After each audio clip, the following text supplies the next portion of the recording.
How's it going, guys? Welcome back. We're just going to jump straight into it. What we're going to be covering today is Bitcoin, Ethereum, Solana, Stablecoin Dominance. I'll be explaining what that is and what that tells us.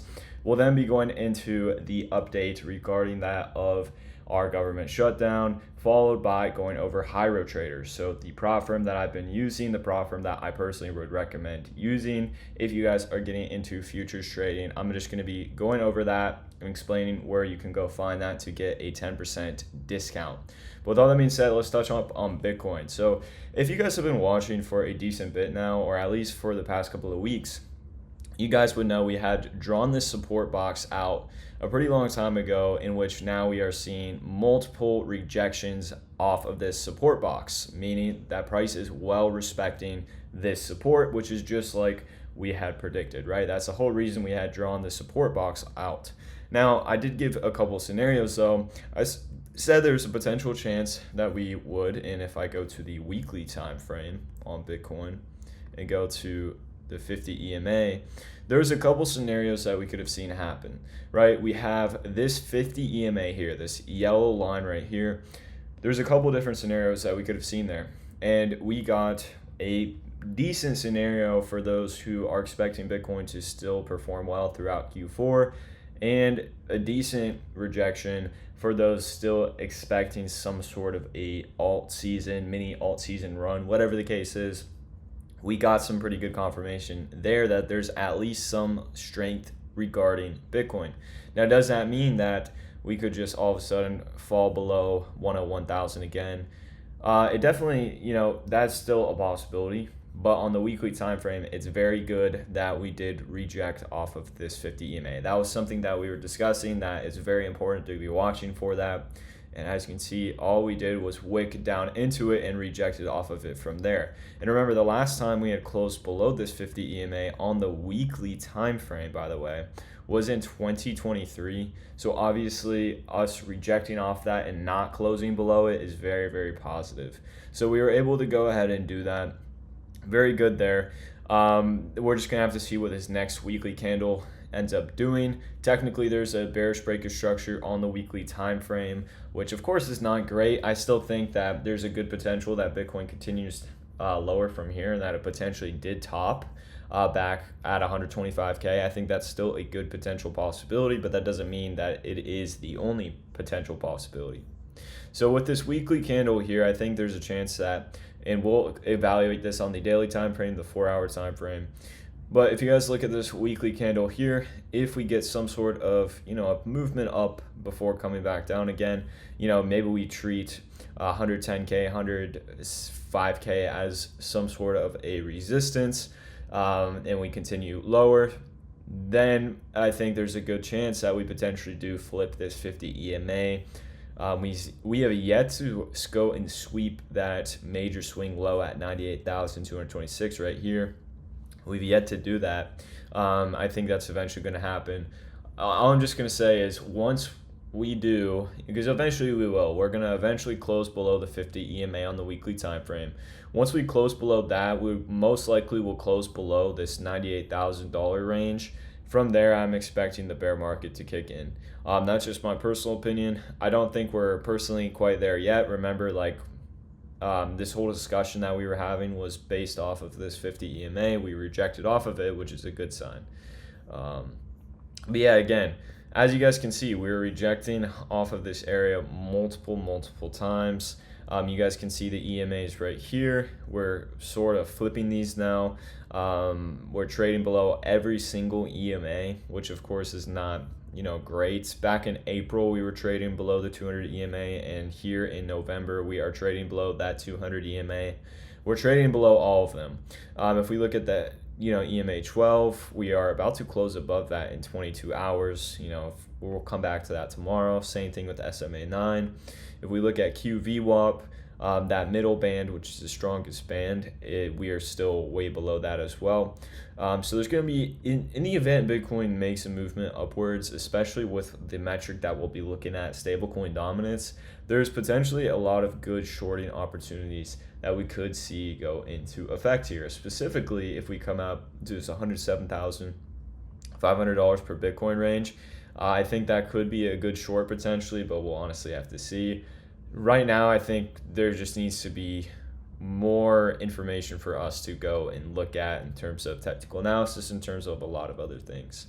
But that's mostly regarding Bitcoin. I guess my final thoughts to kind of sum up where I think Bitcoin is going to go. I think long term, within these next 3, 4, 5 months, Bitcoin's headed very low to into that bear market. I think short term we could see some sort of pump, to 115K, 120K, maybe somewhere around there.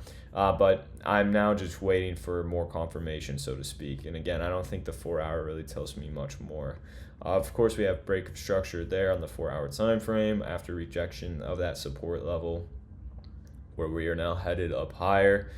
So yeah, we'll see. I honestly don't know what to expect from this point. I just need more data for my personal opinion. But again, we're still technically bearish here because this was our previous low, this was a lower low, and if we come up and cannot form a high higher than 110K, then we're still in bear structure, which we will probably continue to have more downside, in my opinion.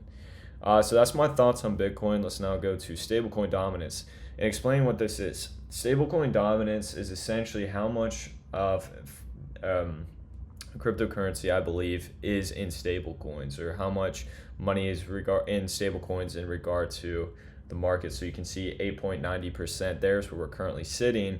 And the way this metric works, essentially, if stablecoin dominance is rising, usually Bitcoin is negatively responding to that. So that they have a correlation where if Bitcoin performs well, stablecoin dominance drops. The reason is because when Bitcoin's performing well, more money is flowing into Bitcoin and flowing out of stable coins like USDC, right? And then when people are selling a lot of Bitcoin and offloading that into USDC, well then USDC, the stablecoin dominance goes up, if that makes sense.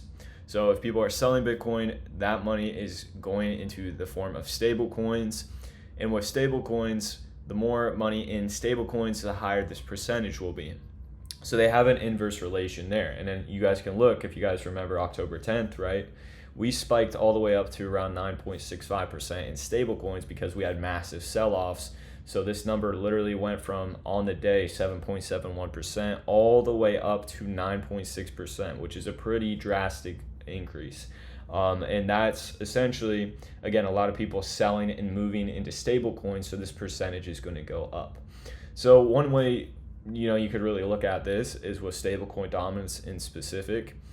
If we see stablecoin dominance where we're currently on this candle, currently the daily candle, moving downwards, Bitcoin is responding positively inversely. As you can see, stablecoin dominance is down 1%, Bitcoin is up 1%. So they have a relation of that manner. And you can really, you can chart out, use technical analysis for this graph. So to me, this looks like an ascending trend line, multiple taps off of this line, a rejection here. And if we could potentially continue even higher up here, where more money's flowing into stablecoin dominance, well, that's a surefire way of being able to see, more money is flowing out of Bitcoin and cryptocurrency and into those stable coins, suggesting people are trying to de-risk. And so that's what this measure is used for, right? It's been on an uptrend ever since October, and so far it does not look like it's slowing down anytime soon. We're still on the daily time frame, looking decently here. As far as for a continuation upwards, we still have higher highs, higher lows being formed. This could be a potential resistance or support here at around 8.9%. But again, if you see an increase in stablecoin dominance, usually that's correlated with Bitcoin dropping as well. Okay, so that is just a little quick lesson on stablecoin dominance. That's one thing we're going to be bringing up. We're going to be introducing some other things to look out as well. But I think there's a good chance that stablecoin dominance actually continues higher, and potentially we see Bitcoin fall in correlation. So that's my personal opinion. Let's go over to Ethereum. ETH still looks really bad in my opinion. I don't really have too much faith for ETH here. I think that once we approach this resistance here, which used to be support is now resistance, in my opinion. I guess we'll have to see how we respond to here. But, this would be a perfect correlation. If we come up, reject off this resistance, then there's a surefire, in my opinion, correlation that ETH will continue further downwards.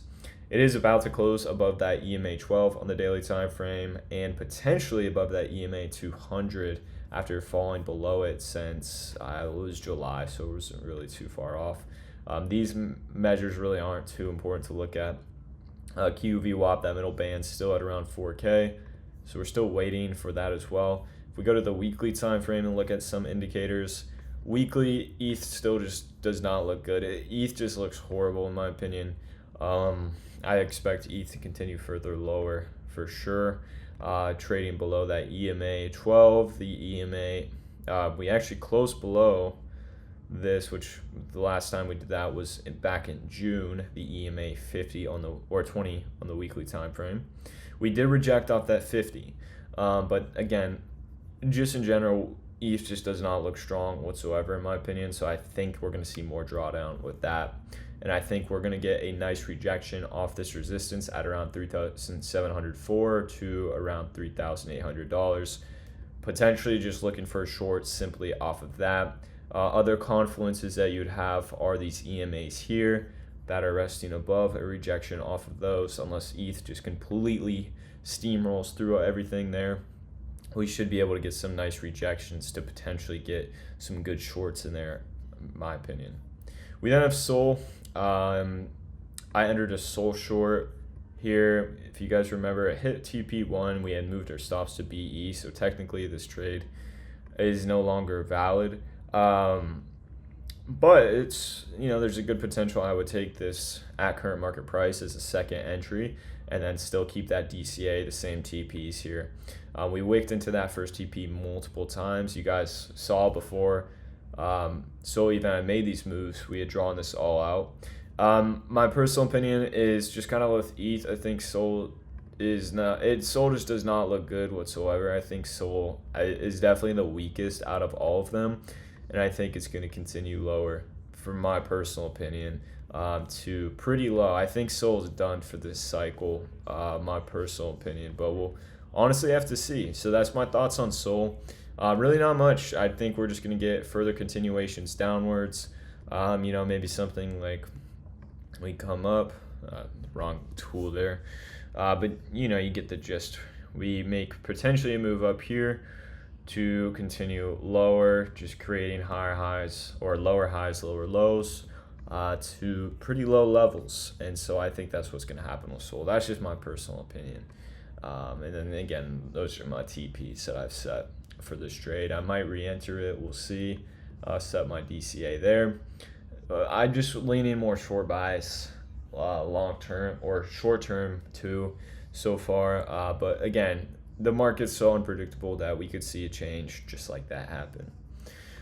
Next off, let's talk about that government shutdown. So essentially, today being, of course, Sunday, November 9th, they had gone ahead and a group of senators, of course, Republicans and Democrats, got together and negotiated a deal which would fund the government through January 30th. And if it passes, it will still need to clear the House, which will likely take days. So that was an agreement Sunday, but again, it's going to have to go through a couple of different things. Let's see. Yeah, it should have the necessary 60 votes to clear the Senate. It would then need to pass the House and earn President Donald Trump's signature to become law and reopen the government. So that is going to take days. But nonetheless, having something essentially established and, a plan at least in place, a potential agreement, the market's definitely going to react favorably to that. I'd say it's going to be interesting seeing New York open tomorrow. But yeah, it honestly will be interesting to see. We also have this talks of a $2,000 essentially like tariff stimulus for every American except for very wealthy ones. That was promised by Trump. There's a high likelihood that does not happen, but if it does, it's going to inject an insane amount of liquidity into the markets. A very, very strong amount of liquidity will be flowing into the markets in the event that happens, which would make those wealthy individuals way more than a $2,000 check would, if they actually, play that right. So that's the thought there. I think we're just gonna have to wait to see what happens with this shutdown. Does this deal actually go through? If it doesn't, I mean, this is the longest shutdown in U.S. history so far. So we're gonna have to see how it plays out. But yeah, I'm interested to see. I think the markets are definitely potentially gonna. I think the overall bias is that we'll respond positively to this news tomorrow morning, unless it's already priced in. But we'll have to see. And now let's talk about HyroTrader. So this is a segment where I go over HyroTrader. I'll show you guys what an account looks like using Clio. You can use Bybit if you're someone who's not in the US. I don't know which other countries Bybit is restricted to, but I know, if you're in the US like me, you can't use it. You can use a platform called Clio that they offer though. So that's a nice thing for you to do. But anyways, it's just hyrotrader.com if you want 10% off any account, any evaluation, as many of them as you want. It will be linked in the description below. There's a code that you guys can use for 10% off. And depending on when you're watching this, there could be a seasonal deal for like 25% off. That code will still get you that. But let's go ahead and talk about HyroTrader. So crypto prop firms are, of course, very nice. If you guys know about day trade, if you guys are big into the day trading space online, you've probably heard of prop firms. They're essentially companies who will give you access to funding in which you can trade with, and they essentially get a split of that. But before that even happens, you have to pass what's called an evaluation, where you have to take an account up 10%. And then if you're a two-step, the first step is to take that account up 10%. So if you get a $100,000 account, it needs to go to 110,000.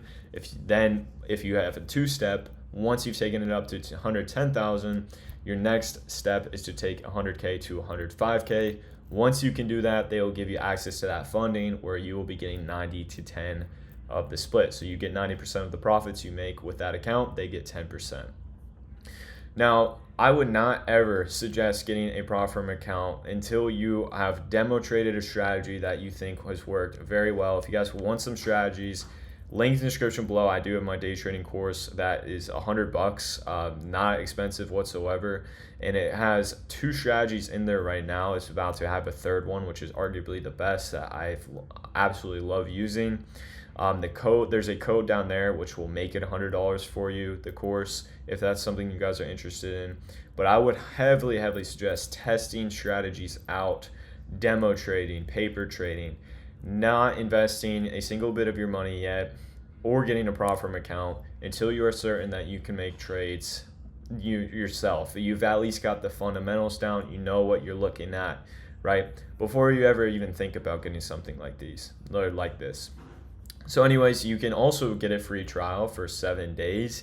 You get to try it out. You get to see how the platform is. You get to make trades and see how how your trades end up doing before you actually go and make a trade on an actual prop firm account.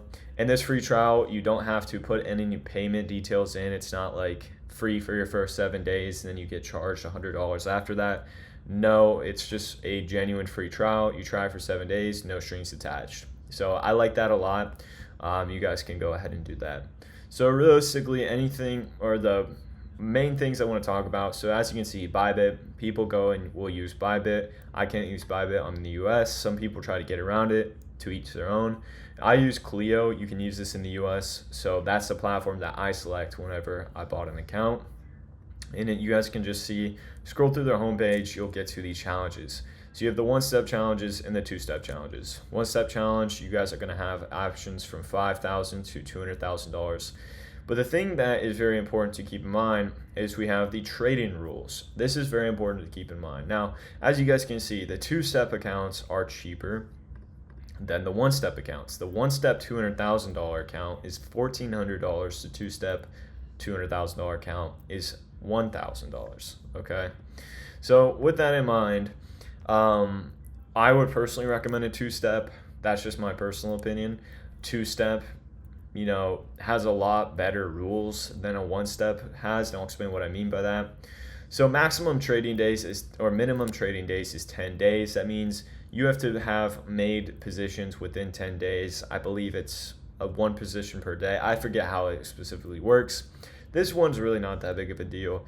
But what realistically is stop loss obligations.